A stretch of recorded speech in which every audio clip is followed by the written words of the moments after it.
저 세 번째 문제 제기 한번 살펴보시죠.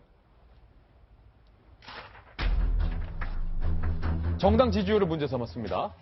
디오피니언과 내일신문의 이 여론조사 결과를 보면 비슷한 시기 다른 여론조사들의 결과에 비해서 15에서 20% 정당 지지율이 낮게 나온다.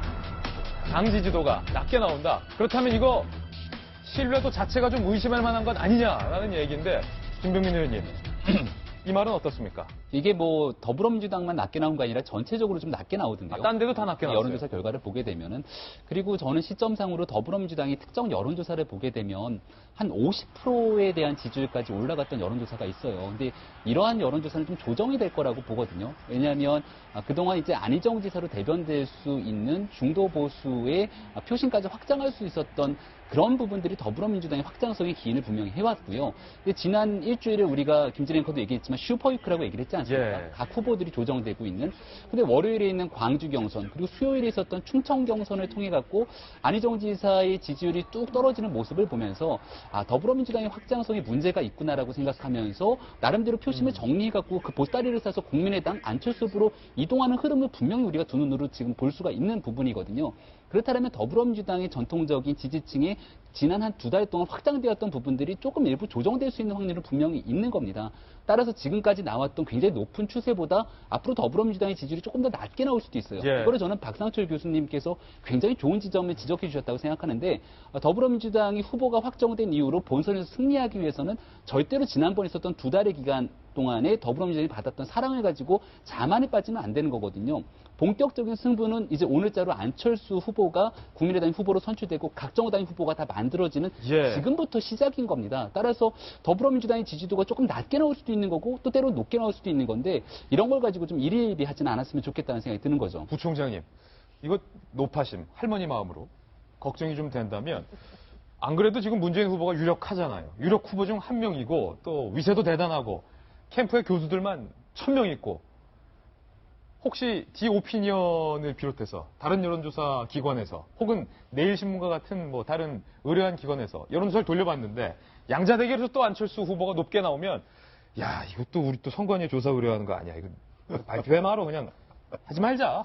이 위축되진 않을까. 아마 민주당하고 안철수 후보 측에서 이 시간이 빨리 지나가면 바랄 거예요. 예. 저 화면이 그만 나왔으면 바랄 겁니다. 어떤 거예요? 정말 안철수 저렇게 인기 좋은 거 아니야. 43.6, 36.4. 저 화면이 많이 나갈수록 이제 문재인 예. 후보 측에서는 별로 마음이 편할 일은 없죠. 예.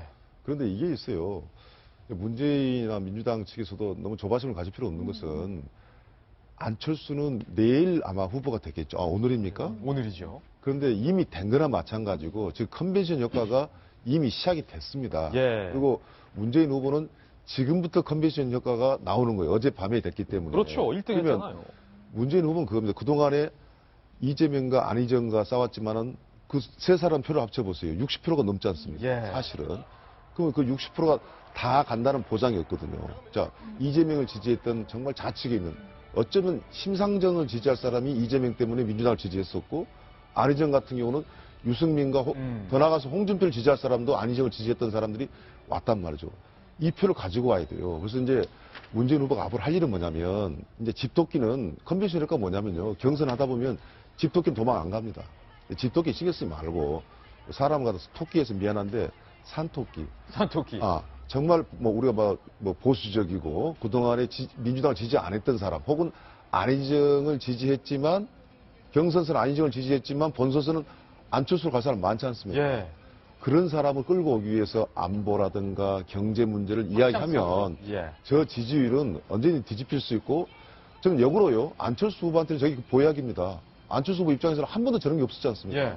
자, 내가 이길 수도 있다라는 것 가지고 힘을 더 낼 수도 있거든요. 그러면 저가 상처받으면 안 되죠. 그래서 이제 문재인 후보 입장에서는 대세가 진짜 대세가 되려면 저거 보고 깜짝 놀랄 게 아니라 진짜 저럴 수도 있겠다. 정신 차리겠다. 라고 받아들여야죠. 예. 그래서 저건 아까도 얘기했지만 각성제라 봅니다. 저걸 각성을 해야지 저걸 보고 뭐 화를 낸다든가 뭐 선관위한테 물어보면 안 되죠. 예. 나와는 다른 목소리 혹은 내가 생각했던 것과 다른 생각을 포용할 수 있는 그런 지도자로서의 어떤 폭넓은 자세를 1등하고 계시니까 좀 그 부분이 좀 늘 아쉽다. 좀 포용성을 보여주셨으면 좋겠다라는 생각도 개인적인 생각도 한번 해봤습니다.